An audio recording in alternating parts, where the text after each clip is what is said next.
ঘুমের মধ্যেই ৩ মাসের সন্তান চুরি। কিশোরগঞ্জের তাড়াইলে শীত কেটে ঘর থেকে নিয়ে যায় ছেলেকে, থামছে না মায়ের আর্তনাদ। উদ্ধারে মাঠে পুলিশ। জমজমাট কোরবানির পশুর হাট বরিশাল বিভাগে প্রস্তুত ৪.৫ লাখ গরু।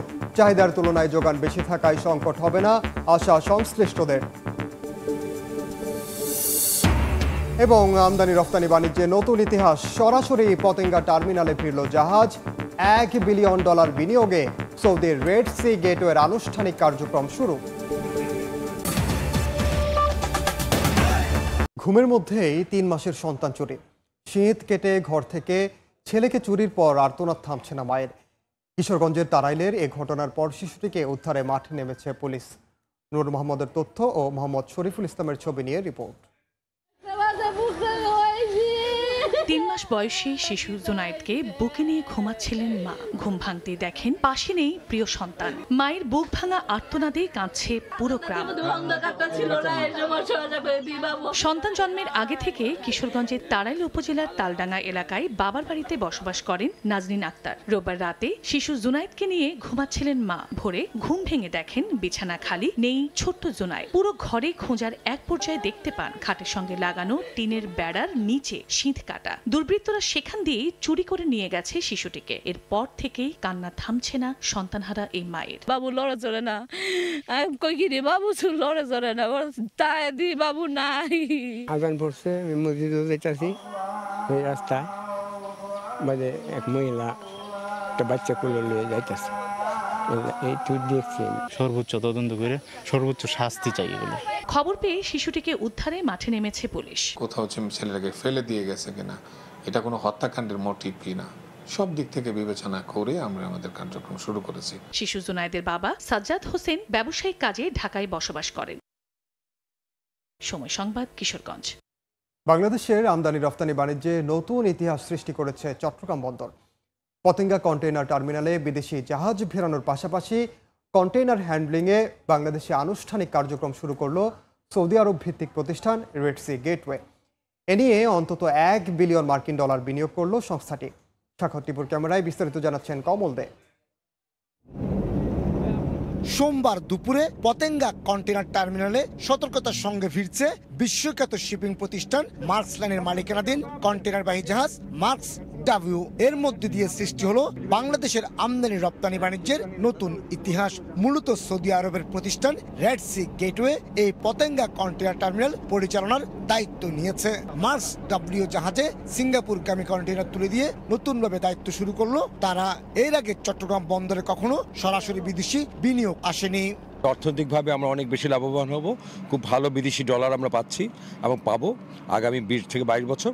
পাশাপাশি আমাদের দেশে অনেক লোকের কর্মসংস্থান হচ্ছে, আমরা প্রযুক্তি পাচ্ছি, তাদের কাছ থেকে আমরা জ্ঞান পাচ্ছি এবং তাদের কারণে অন্যান্য যারা বিদেশি বড় বড় বিনিয়োগকারী আছে তারাও আগ্রহ প্রকাশ করছেন এই দেশে আসার জন্য, বিনিয়োগ করার জন্য। 1300 কোটি টাকা খরচ করে 1 বছর আগেই পতেঙ্গা কন্টেইনার টার্মিনালের কাজ শেষ করেছিল চট্টগ্রাম বন্দর। কিন্তু দেশি না বিদেশি প্রতিষ্ঠান দিয়ে এই টার্মিনাল পরিচালনা করা হবে তা নিয়ে সৃষ্টি হয় জটিলতা। শেষ পর্যন্ত সৌদি আরব ভিত্তিক প্রতিষ্ঠানকে দিয়েই পরিচালনার সিদ্ধান্ত নেয় সরকার। গত 14 নভেম্বর প্রধানমন্ত্রী শেখ হাসিনার উপস্থিতিতে চুক্তি স্বাক্ষরের পর এবার শুরু হলো আনুষ্ঠানিক যাত্রা। In different areas we will try to lift the standards and I'm very pleased to see on the safety requirements you see already a change. We're very happy to educate our Bangladeshi staff. 32 acre জায়গার উপর নির্মিত এই টার্মিনালে একসঙ্গে 3টি জাহাজ ভিড়তে পারবে। বছরে কন্টেইনার হ্যান্ডেলিং হবে 5 লাখ। আর চুক্তি অনুযায়ী 22 বছর সৌদি আরবের প্রতিষ্ঠানটি এই টার্মিনাল পরিচালনা করবে। বহুল আলোচিত এই পতেঙ্গা কন্টেইনার টার্মিনালে এই বিদেশি জাহাজ বেরানোর মাধ্যমে বাংলাদেশের আমদানি রপ্তানির বাণিজ্যে সৃষ্টি হয়েছে নতুন ইতিহাস। আর বন্দরের ইতিহাসে প্রথমবারের মতো আসলো বিদেশি বিনিয়োগ। চট্টগ্রামের পতেঙ্গা কন্টেইনার টার্মিনাল থেকে কমল দে, সময় সংবাদ। এবার জানাবো কোরবানির পশুর হাটের খবর। কোরবানির ঈদ সামনে রেখে জমে উঠেছে বগুড়ার বনানীর সুলতানগঞ্জ পশুর হাট। এই মুহূর্তে সেখানে আছেন সহকর্মী আব্দুল আওয়াল। সরাসরি যাচ্ছি তার কাছে। আওয়াল,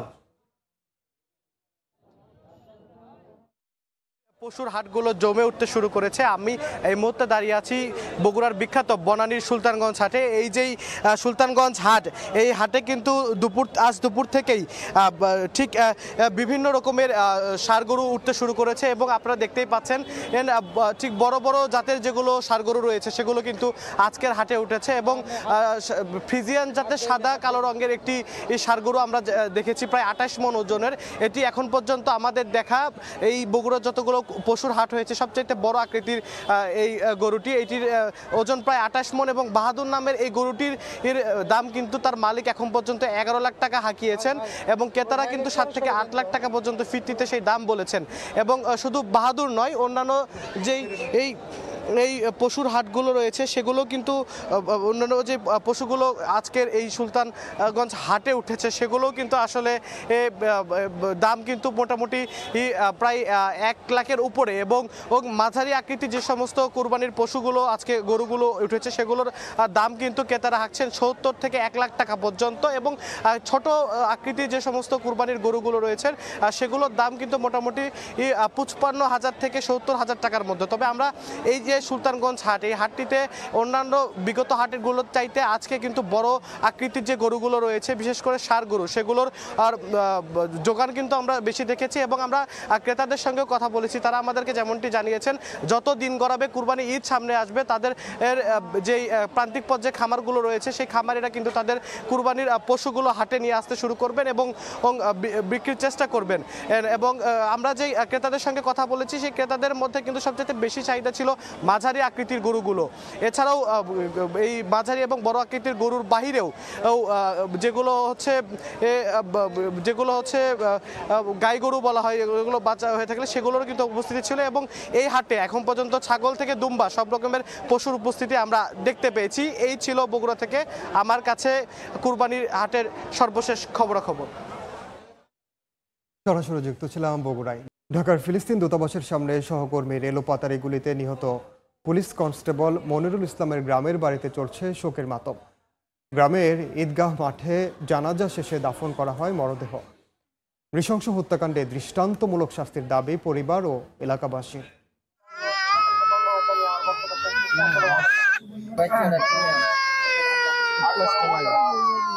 যে বয়সে কোলে বসে হাসি খেলায় মাতার কথা, তখন বাবাকে হারিয়ে এতিম হলো 1 বছরের শিশু তাকির। আর নৃশংসতায় স্বামীর মৃত্যুতে স্ত্রী তন্নি আক্তারের কণ্ঠে কেবলই ক্ষোভ।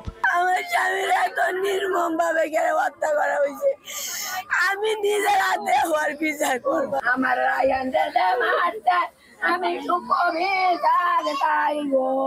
বাড়ি জুড়ে শোকের মাতম। কনস্টেবল মনিরুলকে হারিয়ে কান্নায় ভেঙে পড়েছেন স্বজনেরা। সহকর্মীর এলোপাতারি গুলিতে নিহত মনিরুলের লাশ সোমবার সকালে আনা হয় গ্রামের বাড়ি নেত্রকোনার আটপাড়ার বিষ্ণুপুরে। মরদেহ এক নজর দেখতে ছুটে আসেন স্বজন প্রতিবেশীরা। নৃশংস হত্যাকাণ্ডে দৃষ্টান্তমূলক শাস্তির দাবি তাদের। আমি দেখতে চাই আমার বাইরে যেভাবে মারছে এইভাবে বিচার চাই। আমরা এটা দ্রুত তার এটা বিচারের দাবি জানাচ্ছি, যাতে সুষ্ঠু সুন্দর একটা তদন্তমূলক বিচার হয়। নিহতের পরিবারের পাশে দাঁড়ানোর কথা জানিয়েছেন আটপাড়া থানার ভারপ্রাপ্ত কর্মকর্তা। আমাদের পুলিশ সুপার মহোদয় স্যার আসছেন এবং স্যার আশ্বস্ত করছেন এবং সিনিয়র স্যারের চেষ্টা করছেন সিনিয়র স্যারদের সাথে কথা বলে আর যে পরিবারের যে স্ত্রী রয়েছে ব্যবস্থা যাতে করা যায় সেই চেষ্টা স্যার করবে।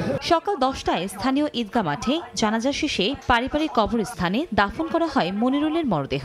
পরিবারে তার স্ত্রী ও 1 বছরের শিশু সন্তান আছে। গত শনিবার মধ্যরাতে রাজধানীর বাড়ি থানায় ফিলিস্তিন দূতাবাসের সামনে সহকর্মী কাউসার আহমেদের এলোপাতারি গুলিতে নিহত হন দায়িত্বরত মনিরুল। বাগবেতন্ডার জেরে এই হত্যাকাণ্ড ঘটে বলে জানিয়েছে পুলিশ। সময় সংবাদ, নেত্রকোনা। নারায়ণগঞ্জে অভিযান চালিয়ে অবৈধ 500 আবাসিক গ্যাস সংযোগ বিচ্ছিন্ন করা হয়েছে। দুপুরে মডার্ন হাউজিং আবাসন প্রকল্পে অভিযান চালায় তিতাস গ্যাস কর্তৃপক্ষ। এ সময় 500 অবৈধ সংযোগ বিচ্ছিন্ন সহ 1,10,000 টাকা জরিমানা করা হয়। জব্দ করা হয় বিপুল পরিমাণ অবৈধ রাইজার ও বার্নার। এ পর্যায়ে শীর্ষ সংবাদগুলো জানিয়ে দিচ্ছি আরেকবার।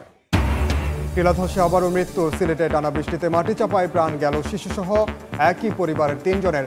ফায়ার সার্ভিস, পুলিশ ও সেনাবাহিনীর তৎপরতায় মেলে মরদেহ।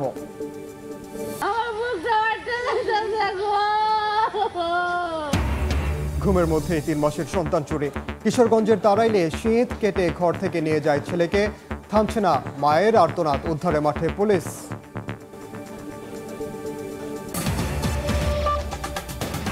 এই ছিল বাংলার সময়। সন্ধ্যার সময় সঙ্গে থাকবেন সহকর্মী কামরুজ্জামান মামুন।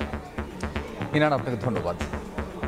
সন্ধ্যার সময় নিয়ে ফিরছি কিছুক্ষণ পর, সঙ্গে থাকুন সময়ের।